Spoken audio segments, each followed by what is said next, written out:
Operation Keppel, a missing persons case that rapidly becomes suspected murder when blood spatter is found in her apartment.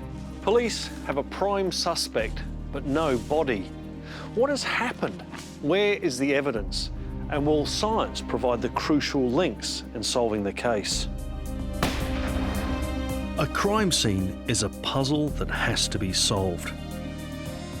A whodunit, a scattering of clues to be deciphered by clever detective work and the power of science.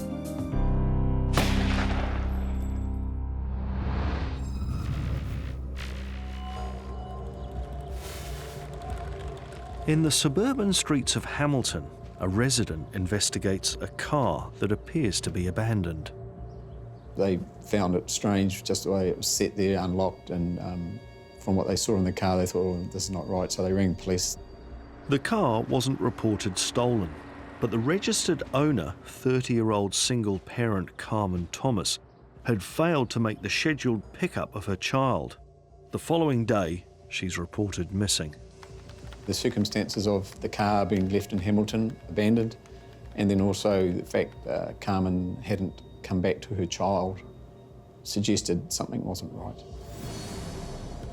Immediately, Detective Inspector Mark Benefield sensed this was more than just a simple missing persons case. The alarm bells were ringing. Sixth sense, your gut feeling that you have through experience. It had a feel about it that suggested that we need to get onto this urgently. Police canvassed the area for further information regarding the vehicle and its missing owner. It's basically identifying any witnesses that may have seen the car being parked there, her exiting the car, or any involvement around the car. When did they first notice the car being in their street? Speak to everyone on the street and identify anyone in the household that may have seen something. The car is taken back to Auckland and examined by ESR scientists for clues as to what had happened to its owner. We were looking at whether there's any indications that something sinister's occurred in the car. The items in the car themselves looked like the kind of car any one of us could have, with the exception of the fact she had a packed suitcase in the back. We went through the items that were in there, we itemised them out and looked at them all, and we found there was blood staining on two of the items. In both cases, the DNA profile came back as Ms. Thomas. She's allowed to have her own blood on her own clothes. What we don't know is whether that's come from an event that's unrelated to her disappearance. DNA samples were taken from various places in the car to determine if anyone else other than Carmen had driven it recently. We didn't get any useful results from that. We're unable to actually answer that for them. In the glove box were two clues to the last people to have seen Carmen. There were two notes found in the car, quite different in context, but linked in the sense of they sort of linked to Carmen's occupation. One was regarding a debt that needed to be paid. Once we established who that note came from, we completed interviews in and around that person, and they told us what they did and how it came about. That note was regarding a debt to a manager of an escort agency. The second contained cash. And it suggested that she was paid some money for services. And it was addressed to Misty. Misty, that turned out to be a trade name for Carmen where she worked. She was known as Misty. The impression that she'd gone to Hamilton for work or had received cash to do whatever she had to do. Misty was Carmen's alias in the sex industry. Investigators need to determine who is the author of the note containing the money. We got the envelope for that note submitted to ESR and took samples from it, with the view of trying to figure out who may have actually handled the item itself. One of the samples provided a partial DNA profile that corresponded to Ms. Thomas's DNA profile, and there was an additional trace of DNA from someone else. The trace was such that it was insufficient to use for meaningful comparisons. This combined with a lack of fingerprints, suggested that whoever had written the note may have worn gloves.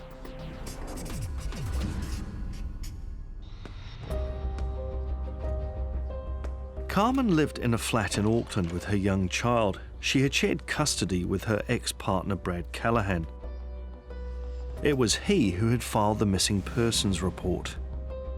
Brad was a civil engineer and working and living in a relationship with a partner who was 7 months pregnant. He was, generally speaking, a clean-cut young man with a good background to his life. With Carmen missing, the young son they shared is now in Brad's full-time care. The next step of the investigation was to check Carmen's home. Forensic scientists began a scene examination. With this kind of examination for a missing person, you're really looking for inconsistencies in a pattern of living. Is there something there that shouldn't be there? Is there something missing? Nothing particularly untoward in the living area. We looked in the bedrooms, nothing necessarily untoward in there. But once we got to look in the bathroom, and there was blood staining in there that, is indicative of something happening that probably shouldn't be happening in a missing person case. There was smears of blood on the front of a basin and dilute blood on the top of the basin next to the sink. There's also, we found quite a quantity of dilute blood spots inside the shower, around about from waist height sort of down in a fan kind of pattern, much like I'd expect to get if someone's turned the tap on and then washed something under the shower that's got blood in it and it's spattered onto the walls. We looked in the main entranceway, which is the front door that leads onto a little kitchenette, and we found small spots of blood down near the floor level of a washing machine. And the type of patterning we're finding was very small spots of blood. And to get really small spots of blood, you need a certain amount of energy being applied to an open source of blood. We also had spots of blood all over the edge of the front door, but we weren't sure at that stage whether it was the same event that had created the pattern on the front of the washing machine, because although they're very close to each other, there was nothing sort of connecting the two. The areas were swabbed and sent for DNA analysis. It became apparent that we were looking at something sinister occurring. We've got impact spatter on the floor in the kitchen and by the front door, and we've got evidence of clean-up in the bathroom. So that creates a rather unfortunate picture. It indicated that something had gone on. I had major concerns for Carmen's well-being. To understand more about blood pattern analysis and how scientists can determine what had happened from that patterning, I'm at ESR's Auckland lab. Blood is a very unique fluid. When it reacts with oxygen, it immediately starts to congeal, which makes it behave differently from any other liquid. Today, we're using animal blood. Three main types of bloodstain pattern. Passive kind of events, which is just where gravity is the primary force involved. If blood was to drip from a weapon and fall to the ground, it would be a passive blood drop. They're generally round and fat and have no tails. Projected, where there's an additional force, whether it's pressure from like an artery or whether it's been flung off a weapon. These are more elongated in shape and more directional looking. What we can tell by looking at the size of these and the width and the length, we can tell how they've actually struck that surface. So we can get the angle of impact and the directionality through the centre of that oval, which means we can use a collection of these to give us an idea as to where in space they've originated from. That's pretty powerful information for what happened at a crime scene, isn't it? It certainly aids the reconstruction in some cases really well. And in our case, scientists had seen the very small droplets of impact spatter.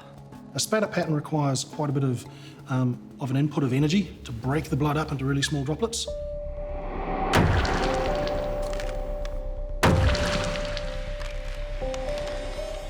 Looking at what we've got there, we can get a lot of information about what kind of events occurred and where it's actually originated from.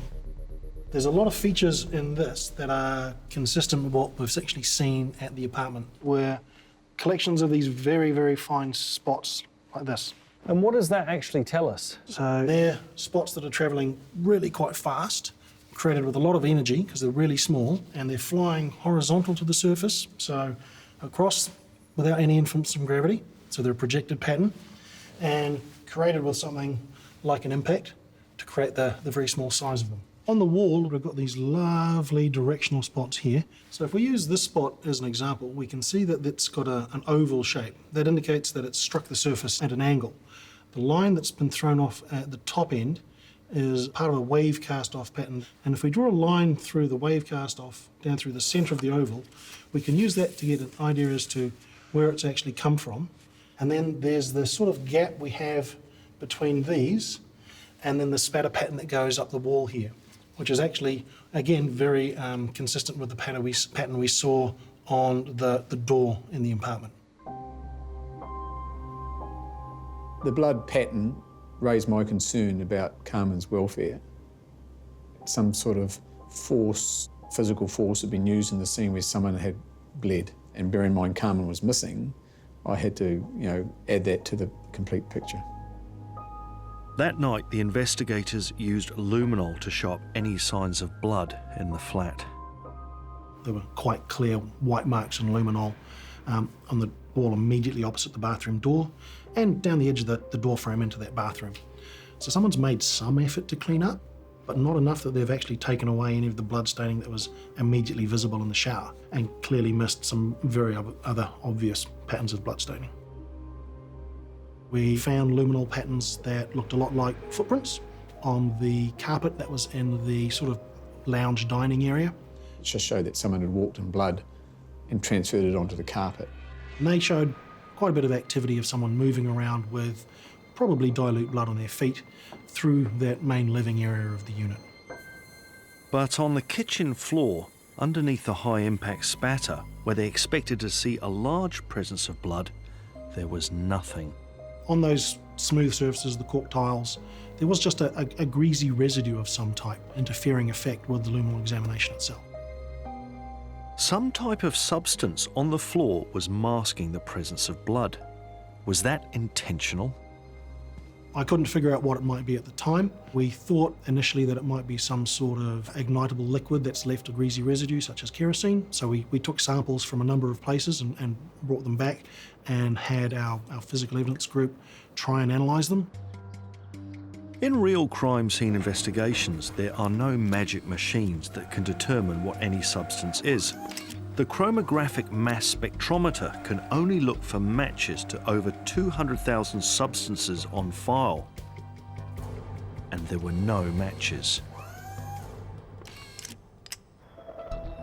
One more piece of information came to light at Carmen's apartment. The landlord actually said, "Oh, look, by the way, you realise her bin's missing." First scan of the address, you wouldn't have thought so, because outside were rubbish bins belonging to the number of the street. So that suddenly said, "Oh, that's interesting. Where is the wheelie bin?" The size of the bin, it was the logical way to transport a body. So one of the items of significant interest was, where is this bin? Every council rubbish bin has a serial number that identifies exactly which address that bin belongs to. If we find it somewhere, it might link the murderer to the scene because it is taken from the scene. It's another piece of information that sits in the file. So until you find the bin and then the circumstances that add context to it, it's just one piece of information. DNA analysis matches the blood spatter in Carmen's apartment to DNA on her toothbrush. The missing persons investigation is now stepped up. With any person that's missing, you start tracking their course of business to try and get some sort of feel for where they're being, what they're doing, where they work, who their friends are, their neighbours, and you just build up that complete picture about that person. Bank records were examined to establish the last time Carmen's account was accessed. So we were able to go back and get the CCTV footage. That puts Carmen at a point in place. Look, we know she's alive this day because we've got corroborative evidence to show that she's standing in a supermarket with her son spending money. Well, that's the last known physical sighting of Carmen. I expressed to the family that I was uneasy about Carmen's disappearance, but we asked Carmen's mum to go public for appeals on her sightings. A, to glean information, and B, try and advance the investigation. Really just here to help try and find my daughter. If she's out there, her son misses her. He also needs to see his mum. And I just really wanted to come back. It's hard for Mum, obviously, to go on public. They would have had their own fears about it because they all knew that she loved her son. So I cannot discuss that right now. Sorry. Good afternoon, Police Communications. Yes, hi. It's Brett Callaghan speaking. Carmen Thomas, she was due back yesterday to pick up her son, and she never turned up. I've been trying to ring her all week and haven't been able to get hold of her. Okay, what relationship are you to her? We have a son together. Okay, so an ex-partner or? Yeah, ex-partner, yeah. with any missing person file, you have to eliminate the people that report them missing. History is littered with people that have been reported missing that subsequently find out the person that reported them missing is the perpetrator. It's sort of a catch-22 phases between a victim and a person of interest. Mr. Callaghan, being the ex-partner, was definitely a person of interest to us. He's also next of kin and now the sole charge of his and Carmen's child. So by rights he's a victim, so we assign someone to liaise with him and keep him appraised of the investigation. I asked that we get elimination prints and DNA from the son and himself so that we could eliminate anything in the scene. So we would like to have access to your phone records and bank records, which he agreed to give us. Data from Carmen's phone was also accessed. Forensic analysis identified some strange anomalies. The first was a change in her phone activity. The key things are the volumes, so how many calls and texts did she do traditionally on a day. If you look at that a month before she goes missing, it's fairly consistent, that pattern, and then it's very infrequent. She went from, say, 50 communications to 5 or less in a one-day period, and that tailored off after about 2 weeks. The biggest change in volume happened weeks before she was reported missing, and there was a notable difference in the texts. The language appeared to change. It was very subtle changes, but it was significant. Everybody communicates in their own way. People talk in text speak. They'll write letters or phrases. She used the word hun a lot, H-O-N, and it was the way hospital appeared. It would have been hosp as opposed to the full hospital. And what was interesting was that changed. So that indicated to us that something's wrong and that someone's pretending to use her phone. Those are all red flags, if you like, to something's not quite right here. She's not missing, she's possibly dead. If she's dead, then who's pretending to be Carmen and why? And are they the killer? Potential clues could lie in the polling data. Polling data is basically telling you in a general location where someone is. It won't give you a specific point of where they are. It's not like GPS coordinates. It's not an exact science, but it gives you an idea of where someone is or the location they're in when they're making the voice call or text message. The first anomaly was that her phone had never polled in Hamilton, where her car was found abandoned. We know she's in Hamilton at that stage, or the car's been in Hamilton, so why is there no polling data for Hamilton on her phone? And why is it still all the polling data in Auckland? And exactly where her phone was in Auckland was of even more interest. What became apparent when comparing, say, Carmen's phone to Callaghan's phone, they appeared to be communicating, texting each other, but when you looked closer at the polling data, she appeared to be in exactly the same location that his phone was in. On one occasion, he travelled to the North Shore, and we can track him as he's travelling to the shore, And the polling data, it's going, you know, Carmen's phone, Brad's phone, as he's travelling up the motorway, and it's obvious that phones are in the same vehicle. There's a text conversation where they have a domestic argument, but when you look at the phone polling data for it, the phones are in exactly the same location. So they're having this alleged argument when they could be in the same room. Brad Callaghan moves from person of interest to prime suspect. Police investigate Callaghan's activities up to and around the time Carmen is reported missing. Through his bank records, they can determine where he's been. We had the CCTV footage from the day that she went missing. Callaghan's arms crossed, head down, walking into the supermarket. You could see that he was under some extreme pressure or something heavy on his mind. It's in the middle of a working day. His colleague from work suddenly joined him out of the blue. Things just don't look right. We obtained what they'd bought, and it was cleaning products and plastic bags. That whole picture did not look good. His work colleague becomes a person of interest, and Callaghan is now being closely monitored. His pattern of behaviour was to wake up in the morning, take his son to school, and then he would usually get to work at about 9 o'clock in the morning. Further investigation revealed he did something out of character.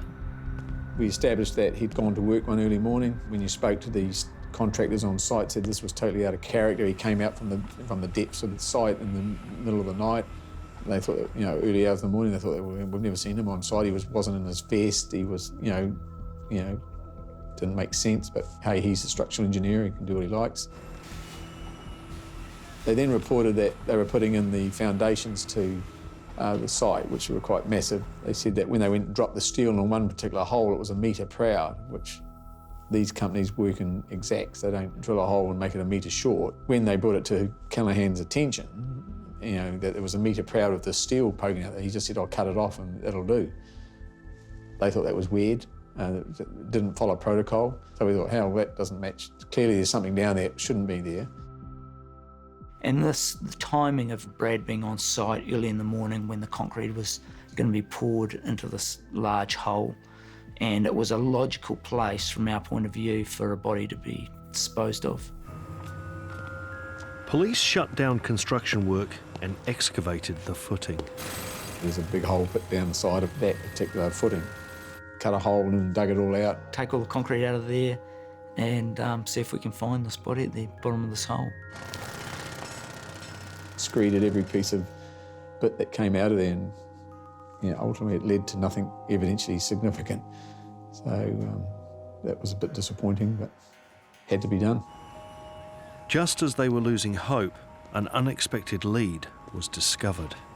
So at the end of that stage with the site, we were tidying up, and the foreman came to us and told us about this strange bin.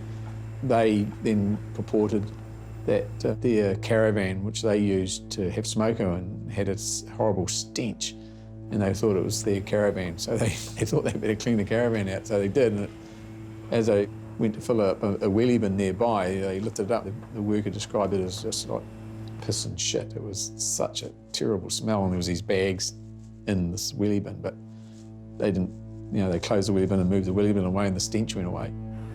Could this be the missing bin from Carmen Thomas's flat? And they found that the serial number had been scourged out of it, so we'll get that to the ESR. Staff went there and collected it. Is this the missing bin? Will science reveal the serial number? And can that identify Carmen's killer? Police had suspected a wheelie bin was used to transport Carmen's body from her apartment. Now scientists needed to establish where the bin found at Callaghan's work came from. Most serial numbers are typically stamped into things like metals, engine blocks from cars, chassis numbers. So we don't get an awful lot of them in plastic, but the fundamental principles apply. But you didn't know it would work on a wheelie bin, did you? No, the research that's out there that's been done on plastics is typically done on small items that get numbers put in them, and the techniques are usually they put them in an oven and heat them up slowly. I didn't have an oven big enough for the wheelie bin, so we sort of had to adapt the practice just a little bit. Ryan was in uncharted territory. He had one wheelie bin and one chance. Firstly, he started preparing the surface. So the purpose of the sanding is just to take off the rougher areas of the plastic, just get it smooth enough so when we start to heat it, the plastic starts to relax and the stresses underneath allow it to sort of become proud again. If we take too much off, we lose that. He added some gentle heat. These are just photography studio lights. That's our light. Well, that's warm, isn't it? Yeah, it gets quite hot. And the thing is, too much heat will destroy everything. So we've just gently started to warm up the surface and tried to get it to relax and for the mechanical memory of the polymers that have been stressed behind the serial number to sort of come back to their original shape.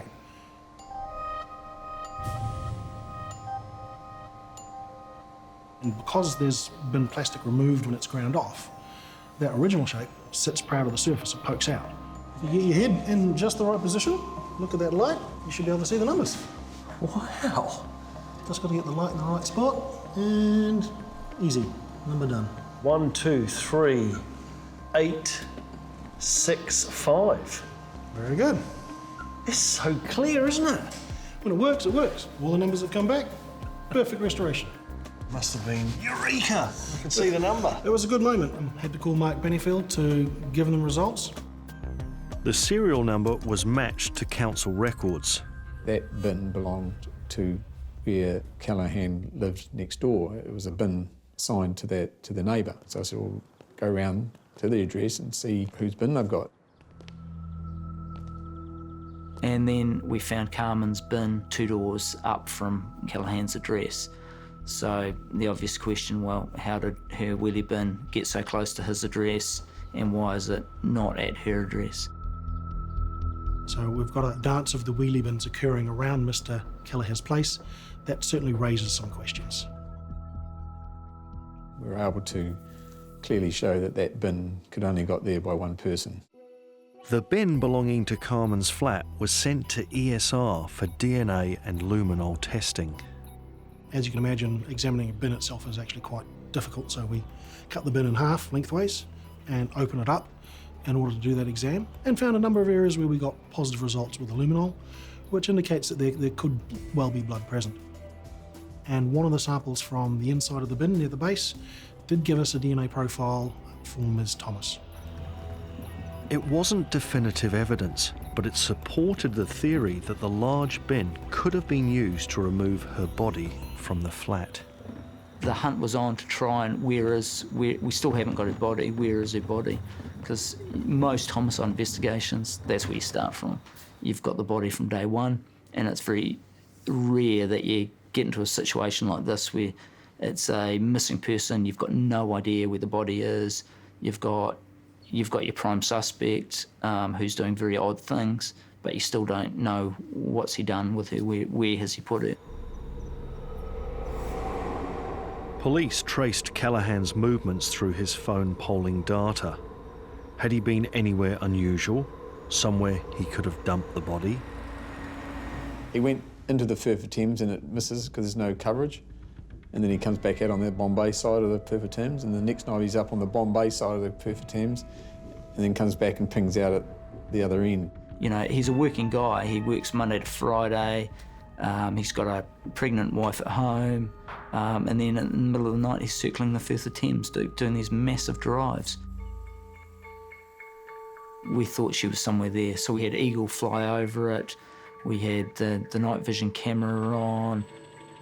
We were looking for any property that may have been discarded along the road. Had he stopped anywhere? Had he driven off track? An extensive search of the Firth of Thames turns up nothing. The police investigation now established that Callaghan has started operating a second mobile phone. These phone records are access to track his movements. Finding that phone was essential, and as we're scrolling down, you're getting the addresses. It's going Auckland, Huntley, and then Hamilton, and that was, you know, that was gold. That was absolute gold. That shows that Callaghan was in Hamilton near the time the car was dumped there. As was one of his associates. He ultimately helped pick him up after depositing the car down in Hamilton. And we were able to track the fact that they travelled, their phones travelled to that area. The time had come that we had enough evidence to basically go and make the arrest. 3 months after Carmen Thomas was reported missing, Brad Callaghan is officially arrested. But the investigation is still far from over. We were building up our strategies around collecting the right amount of evidence and putting it into some sort of case. Police continued with the task of gathering evidence. The note found in Carmen's car was always thought to be a clue to the last person who saw her alive. Had some links to Mr. Callaghan through the nature of the word used in Hun. His handwriting was similar. Similar enough to be scientific evidence? Samples were gathered for document examination. We searched his address for handwriting samples, and we took every document we could find, whether it's a diary, whether it's just a scribbled note. To discover more about the science of document examination, I'm meeting with Gordon Scharf. So Gordon, I brought you a couple of documents, a couple of things that I've written. How would you go about analysing this writing? We go through the material, making notes on the size of the letters, the spacing, measure the slope, but we also look at the individual constructions of each letter. So for example, your letter E, you make that with a C shape and then a stroke off the centre, whereas someone else might make it with an L and then 2 strokes, or 4 separate strokes, or upward movement and then 2 strokes. With an O, you can make it in a anti-clockwise direction, or you can make it in a clockwise direction. So you can tell the direction of the pen stroke? Yes. And by microscopically examining the ink line, we can see characteristics in the ink line which tell us which direction the pen is moving in. Under the microscope, the detail of my writing style can be examined. Here we can see a heavy deposit of ink where there's been a change in direction from the pen coming in. We can see what we call a matchstick, and that denotes the start of a stroke, because what's happened there is the pen's finished the previous stroke and then has moved up to this new letter. And so there's not very much ink left on the ball until it starts rolling again. And so you get this non-inking start. And we can see these little white lines, which are called striations. What are they exactly? They're caused by faults on the ball housing in a ballpoint pen that actually wipes the ink off as it's rolling around. With the T, you're getting a striation which runs off the end of the line, so that shows that this T stroke is being made from left to right rather than from right to left. There's a lot of information there, isn't there? It's a very long process to go through every letter to check on how it's made. Are some words more significant than others? Words that you write often become like a miniature signature. Like and or on or the? Yeah. For some people, these become very identifiable, even though they're so small, because they have a mental pattern as to how they write it. And those are words you don't think about. You start, and then the motor program takes over in your brain and runs your hand. This is what we're looking for when we're doing a handwriting comparison, these habits which are happening subconsciously. So the envelope that was found in the car, what were you able to tell from that envelope? So this is the court comparison chart after they've done our examination. You can see the high back on the A, this construction of K with the staff drawing into the bowl. Here we're looking at interletter connections, so the S and the T connection coming through in the specimens as well. Can you say that they are both written by that person? And found a number of similarities between question writing and Brad Callaghan's handwriting. It strongly supported that he had placed and written the note in and placed it in the car with the cash to leave the impression that she'd gone to Hamilton for work. The case is building. but investigators still need stronger evidence and haven't lost hope of finding Carmen's body. Brad Callaghan is arrested for Carmen's murder, but with no body and a case based on circumstantial evidence, investigators hope the forensic examination of his car will reveal more. It became immediately apparent that something wasn't right with his car. A piece of household carpet that had been cut out and inserted, cut to shape and inserted into the boot where the original boot lining would have been.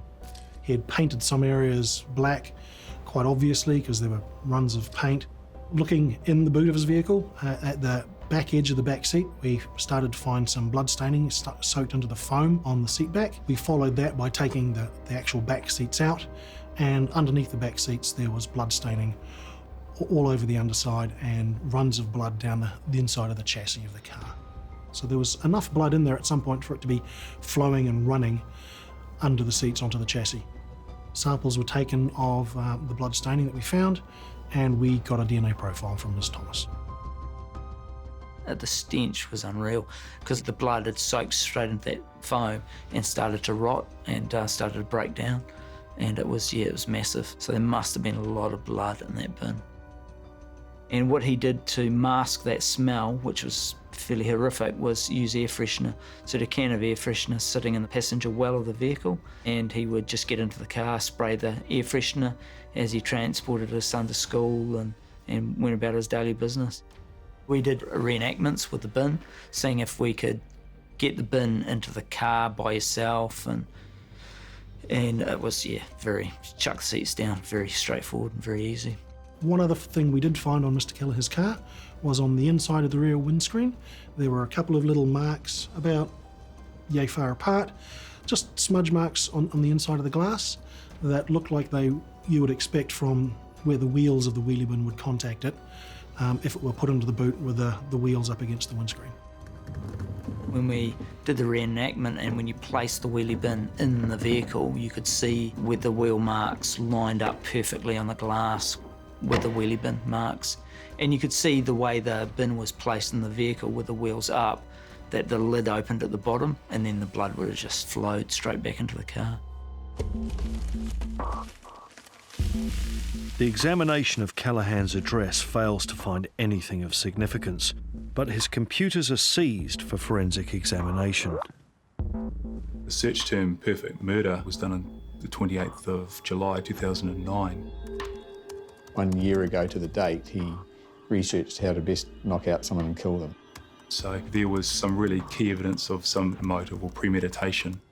He'd researched how to get rid of blood, how to dispose of blood from a house. There was nearly 2,500 entries for the term blood.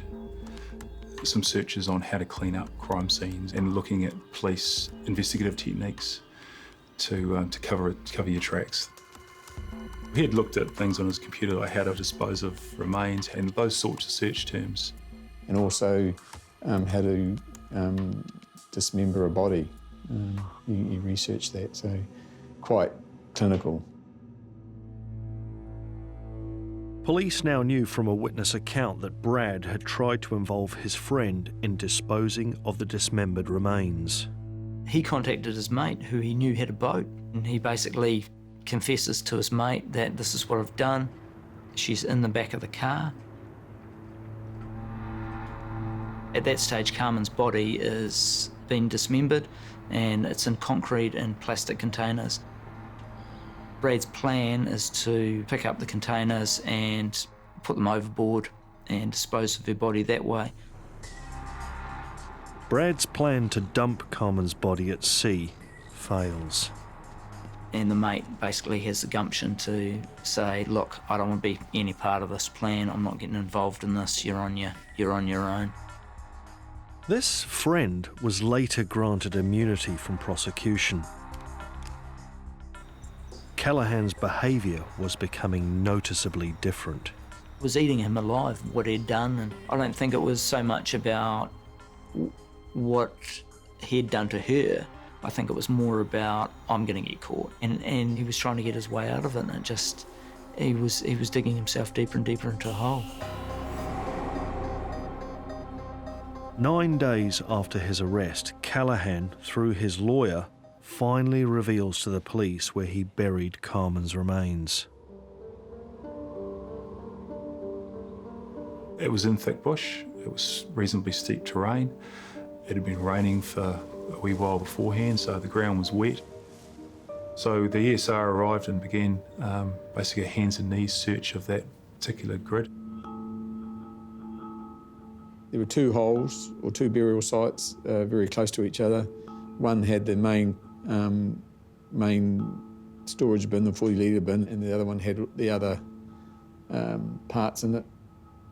There's particular cases that will always probably stand out. And this was one of them, because it was such a unique scene. All the tapu that goes with a site like that. We got the local kaumātua to come through, and that's an emotional feeling, getting them to bless a site. It was actually really eerie because the bush, with its own canopy and its own sounds and light filters and things like that, it actually created a sort of there was an eerie silence. So that made you sort of stop and take stock of what you were hearing. Carmen's remains were respectfully removed and examined by a pathologist. The concrete had actually sealed most of the air out of the bins themselves, as did the plastic bags, and the body itself was not in what you would consider very good condition. So the post-mortem was a particularly gruelling endeavour for those that were involved. Cause of death was determined as blunt force trauma. The fatal blow was such that it radiated right around and split the skull. Sadly, didn't get Carmen back alive, but she was dead before we started it, so we're never going to do that. Carmen Thomas had been murdered 12 days before Brad Callaghan reported her missing. During that time, he'd used her phone to keep up the pretense of her being alive. He'd driven her car to Hamilton, planted notes to make her disappearance seem linked to others, and he'd involved 3 associates in his complicated web of deceit. So why? At trial, Callaghan alleged Carmen had asked him to her place to discuss their child's schooling, and this led to a heated argument. He made submissions that it was the fact that she told him he wasn't the father of the child and lost the plot, and it was a rage, and he picked up the first thing he could find, which was his son's baseball bat, and hit her. But he hit her more than once. Brad Callaghan pleaded guilty to murder and attempting to pervert the course of justice. He got the strongest send-off that you could for the nature of his crime. Not only killing Carmen, but the extent that he went to, pervert the course of justice, and that added to his sentence a non-parole period of 13 years, 7 months. We were very satisfied with the outcome, though we take no satisfaction in a victim dying, but all we can do is the best for the victim and get some justice for the family members. And I thank my team and all the police that attended for a fantastic effort. Hard yards. There's an element of passion that the crime scene people bring to this work, and once we get involved, we put that passion into ensuring that everything we can answer as far as the scientific questions does get answered. She was a good mother. Sad for the boy, especially his father and now his mother, both taken out of the picture, so tragedy all around, really.